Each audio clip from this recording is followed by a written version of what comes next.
जय हिंद दोस्तों, स्वागत है आप सभी का आपकी अपनी यूट्यूब चैनल क्रैक कर एग्जाम में। दोस्तों, ये हमारा डिस्काउंट का चौथा क्लास है। अगर आप लोग हमारा इसके पहले वाला वीडियो नहीं देखे हैं तो आप लोग पहले जाकर उस वीडियो को देख लें।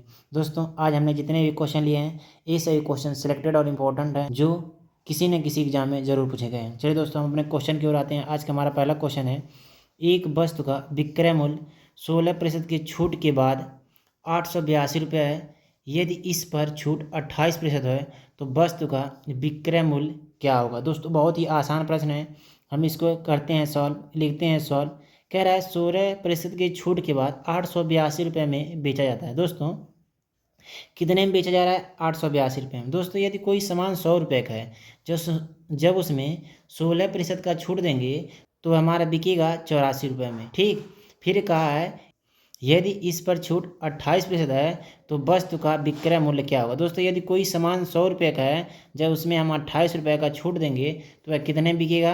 तो हमारा बिकेगा 72 रुपये में। ठीक, अब हम क्या करें दोस्तों, अब हम इसे 4 से काटते हैं। देखिए, 18 चौक 72। ठीक, 4 से काटते हैं, 4 दूना 8, 4 एकम 4। ठीक, अब हम क्या करेंगे, यदि हम इसे काटते हैं, ठीक है, देखिए, यदि हम इसे 21 से ही काट दें तो हमारा कितना होगा? 21 चौक 84 हो गया, 84, 4 88 और 21 दूना 42। ठीक, अब आ गया हमारा 42। जब ऊपर आ गया 42 गुणे 18 करेंगे तो हमारा कितना आएगा? 18 दूना 36 को 6 हासिल आया 3, 18 चौक 72, 72 एक 73, 74 एक 75।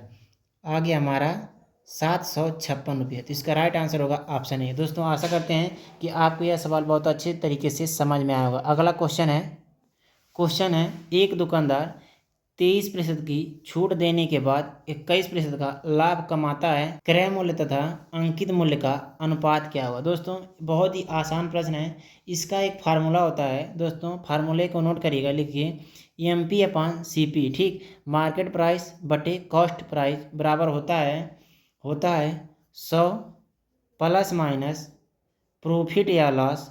ठीक, प्रॉफिट या लॉस बटे 100 माइनस डिस्काउंट परसेंट। ठीक दोस्तों, यह इसका एक फार्मूला होता है। ठीक, इसे आप लोग जब याद कर लेंगे तो आप लोग ऐसे सवालों को बहुत ही आसानी से हल कर सकते हैं। देखिए, हमसे क्या पूछा है? हमसे पूछा है क्रय मूल्य और अंकित मूल्य का अनुपात पूछा है। क्या कह रहा है? एक दुकानदार 23% की छूट दे रहा है। देखिए दोस्तों, एक दुकानदार 23% की छूट दे रहा है। देखिए दोस्तों, छूट हमारा कहाँ पर है? यहाँ पर है। देखिए, 100 माइनस 23 करेंगे। ठीक, फिर क्या कह रहा है? 21% का लाभ कमाता है। देखिए, प्रॉफिट या लॉस हम लिखेंगे 100 प्लस 21। अब ये हमारा हो गया 121 हो गया। और जब हम 100 में से 23 घटाएंगे तो यह होगा हमारा 77। 11 से काट दें, 11 से 77, 11 ग्राहियाँ 121। हमसे पूछा है क्रय मूल्य यानी CP और MP का अनुपात पूछा है। तो CP और MP का जो अनुपात हो जाएगा वह होगा, क्रय मूल्य हमारा 7 है और अंकित मूल्य हमारा 11 है। तो इसका राइट आंसर होगा 7 संबंधी 11। ऑप्शन ए हमारा सही आंसर है। दोस्तों, आशा करते हैं कि आपको यह सवाल बहुत अच्छी तरीके से समझ में आया होगा। अगला क्वेश्चन है, एक दुकानदार अपनी वस्तु पर क्रय मूल्य से कितना अधिक मूल्य अंकित करे कि उसे 30% की छूट के बाद भी उसे 20% का लाभ प्राप्त हो।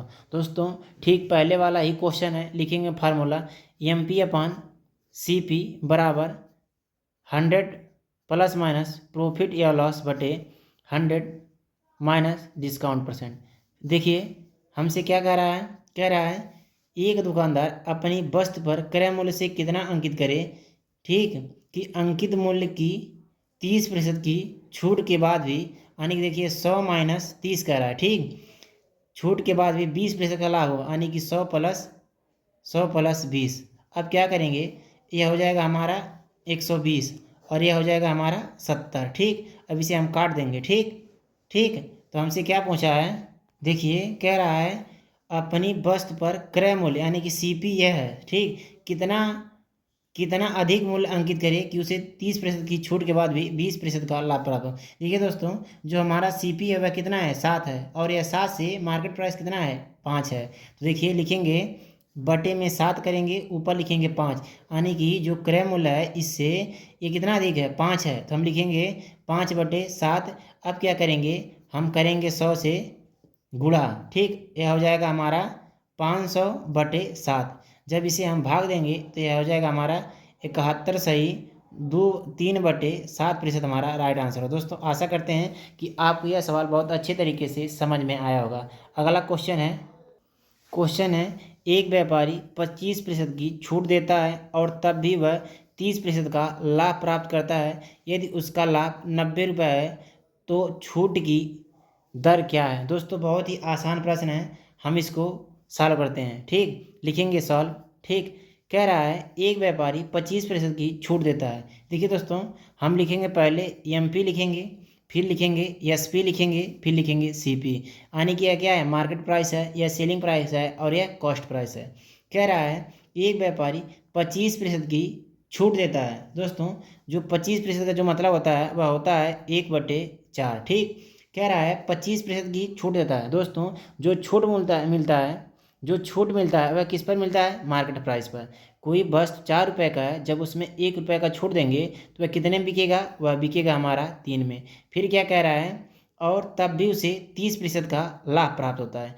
30% जो मतलब होता है वह 3/10 होता है। देखिए 30% का क्या होता है, लाभ प्राप्त होता है। जो लाभ मिलता है दोस्तों, यह वह किस पर मिलता है, वह कास्ट प्राइस पर है। यानी कि यदि कोई सामान 10 रुपये का है, जब उस पर 30% का लाभ मिलेगा, यानी कि 3 रुपये का जब लाभ मिलेगा तो वह हो जाएगा 13। ठीक दोस्तों, आशा करते हैं कि यहाँ तक आपको समझ में आया होगा। अब क्या करेंगे, इसके सामने क्या है, 3 है तो यहाँ पर 3 लिखेंगे, और इसके सामने क्या है, 13 है तो 13 लिखेंगे। अब क्या करेंगे, अब हम इसका करेंगे गुणा। ठीक, देखिए 13 चौके 52 हो गया, और 13 तियाँ 39 हो गया, और 10 तियाँ 30 हो गया। ठीक, देखिए अब देखिए कोई किसी वस्तु का जो मार्केट प्राइस है वह 52 रुपये है, और उसको हम कितने में बेच रहे हैं, 39 में, तो हमारा कितने का लॉस हो रहा है, 13 रुपये का है। ठीक, यदि किसी मूल्य का जो कॉस्ट प्राइस है वह 30 रुपये का है और उसे हम 39 रुपये में बेच रहे हैं, तो हमारा कितने का लाभ हो रहा है, तो हो रहा है हमारा 9 रुपये का। फिर हमसे कहा है यदि उसका जो लाभ है वह कितना है, 90 है। जो है 9 का मान है दोस्तों, यह 90 है। ठीक, यानी कि यदि हम इसमें 10 से गुणा कर दें तो हमारा हो जाएगा 90। ठीक, यदि हम इसमें, तो हमसे क्या पूछा है, 90 रुपये है तो छूट क्या है, यानी कि 13 में यदि हम 10 से गुणा कर दें तो हमारा जो छूट होगा वह आ जाएगा 13 दाइयाँ में 130। तो इसका राइट आंसर होगा दोस्तों ऑप्शन बी, 130 हमारा सही आंसर होगा। दोस्तों आशा करते हैं कि आपको यह क्वेश्चन बहुत अच्छे तरीके से समझ में आएगा। दोस्तों यदि आपको हमारा पढ़ाने का तरीका, समझाने का तरीका आपको अच्छा लगा है तो आप हमें इस चैनल को लाइक, शेयर तो सब्सक्राइब जरूर करिएगा। हम मिलते हैं आपसे अगले वीडियो में, तब तक के लिए जय हिंद।